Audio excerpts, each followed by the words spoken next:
Hey class, this is our first presentation of the semester and we are group one. It is Austin Soulsby, Reagan Jackson, and Jessie Nabors. Our presented question is, in Tennessee, if a fireman enters a business to investigate a carbon monoxide alarm and falls through a weak floorboard and breaks his leg, can the fireman sue the business owner? Our specific research topic was premises liability. We will now take you through the process of research and looking at different cases to figure out the answer to this question. All right, everybody. I will be doing the portion of the presentation where I do the first part, the Google search. Now, as I looked back on it, um, my thought process for this search was a little mind-boggling, but it ended up working in the end, so I stand by it. But yeah, I volunteered this one because it just looks silly. So enjoy the ride, folks, and yeehaw! So the first thing I did was to search for can a plumber sue for injury on a job? Reason why I did this and not the more obvious, can a firefighter sue for an injury on a call? That would have been great. But for whatever reason, I didn't go that way. I just thought it'd be too straightforward and just didn't make any sense. Why go straight forward when you can go backwards and around? I did this because um, the assignment asked if a Tennessee fireman, if he enters the business to investigate a carbon monoxide alarm and falls through a weak floorboard and breaks his leg, can the fireman sue the business owner?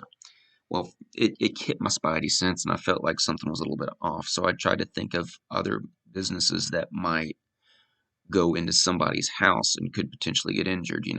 A maintenance repairman or like a plumber and gets injured in there. So I decided I'd start with the plumber and searched for that, and that resulted in vagueness. So I decided to be more specific. So I added injury on a job in Tennessee. And that result, I checked the first one, can I sue my employer for a work injury in Tennessee? I looked at that one, that was definitely a dead end. So I looked at can a homeowner be liable for a contractor's injury, which was closer to what I was thinking anyway. I just started with the plumber as opposed to contractor. I looked at that. It did have some um, things, specifically premises liability, which was what was the research topic was about, but it didn't really address firefighters, and I didn't want to dig too far, so I had to knock that one out. So I went back, and again, instead of putting firefighter, I put something else that was similar. Can a police officer sue a company for injury in response to a call? And then I put TN on the end for Tennessee.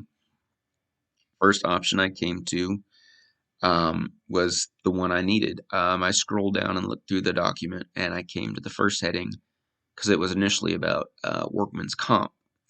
But then I saw, can a police officer file a third-party lawsuit for a personal injury? And I read down, and that's when I came to the firefighter rule. This one caught my attention because researching firefighters. And I was like, well, duh. So, anyway, in some states, the firefighters rule, also called the professional rescuers rule, prohibits lawsuits by police officers, firefighters, and other first responders from suing for damages that happen in the normal course of their duty, even if there's negligence by another person. The rule is applied differently on a state by state basis. Well, the premises liability um, falls under a form of negligence, and yeah, it falls under negligence. And so my first thought was, well, that's a no. But I decided I would go and look under Westlaw and see if it applied to Tennessee. So maybe the firefighter rule doesn't apply in Tennessee and it would still work. So, uh, not knowing how that would go, me and the others, we went on Westlaw, and um, my partner Jessie Nabors will be taking over the research of the firefighters rule um, present portion of the presentation. So now that Reagan has taken y'all through the Google search of finding the firefighters rule, I'll now take y'all through the Westlaw search, where we look at firefighters rule, we find statutes, and we also find the cases that we're going to connect to try to answer this question that we've been presented. So we went into Westlaw to get started and chose the jurisdiction of Tennessee to be specific to our question that says in Tennessee. We then went straight into it, looked up firefighters rule. Obviously, some things are coming up. We press enter. It pulls up these 3 cases, but before we even look at those, we come over here to this circled area. That's the statute 421 firefighters rule. Click it. Then we decide that we're going to search a little bit more specific in the document. So we go to the search bar, type in TN for Tennessee. That was a dead end, but we're going to keep scrolling and we just read now.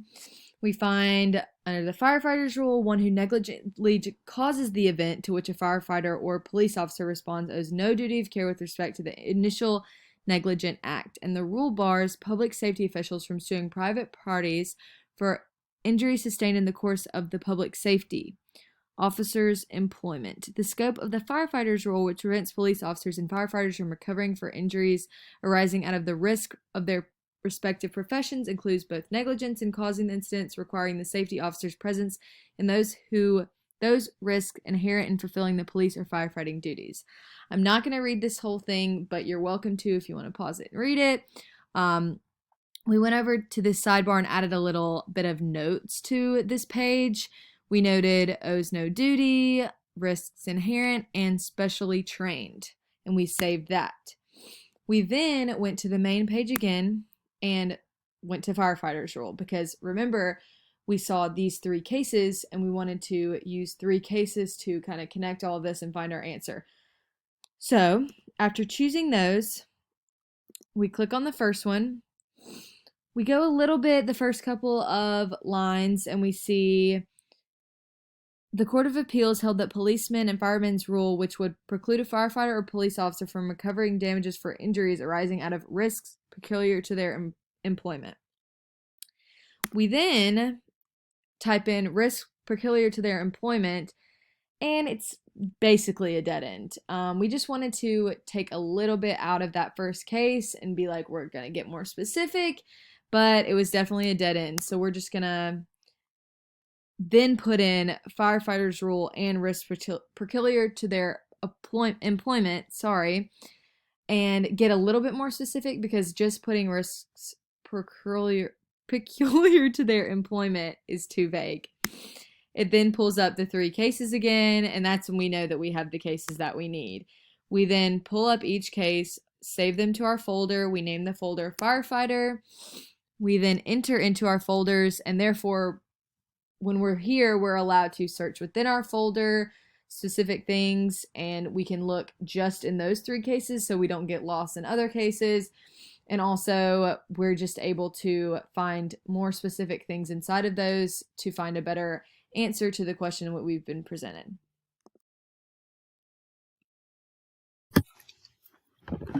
Hello, class.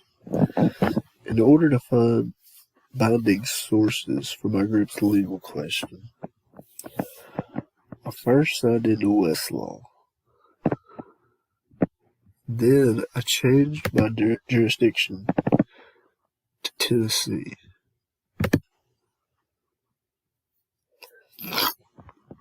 Then I went into the advanced search bar and typed in our research topic, which is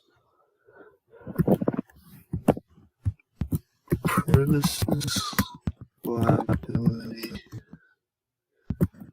and personal injury quotation.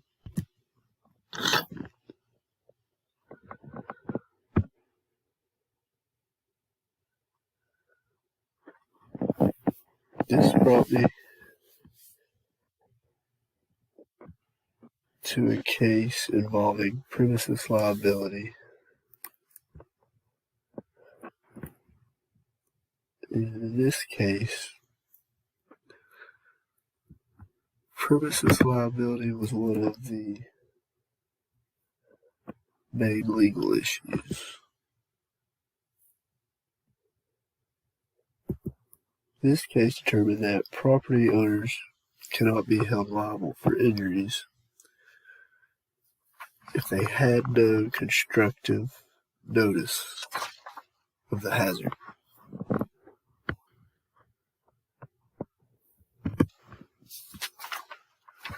To find another case involving premises liability,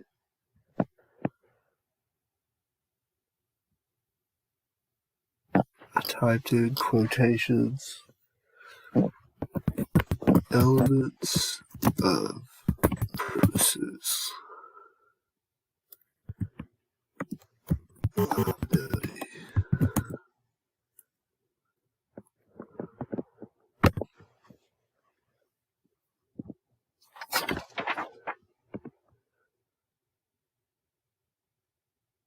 With this search, I found another case in which the property owner was not held liable because he also did not have constructive notice of the hazard as well.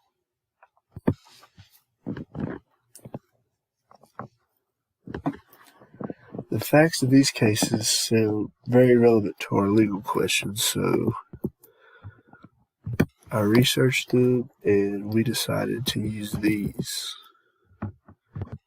as precedent. Okay.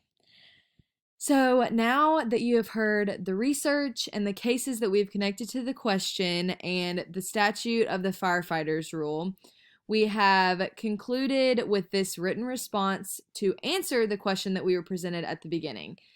This says, briefly, the answer to whether the fireman can sue can be answered with depends and potentially yes.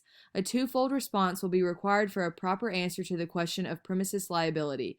The potential case for the Tennessee fireman injured after entering a business to inspect a carbon monoxide alarm must answer a question specific to his occupation. In the state of Tennessee, is a firefighter permitted to sue for an injury sustained in the line of duty? Thank you so much for watching our presentation, and that is all we have.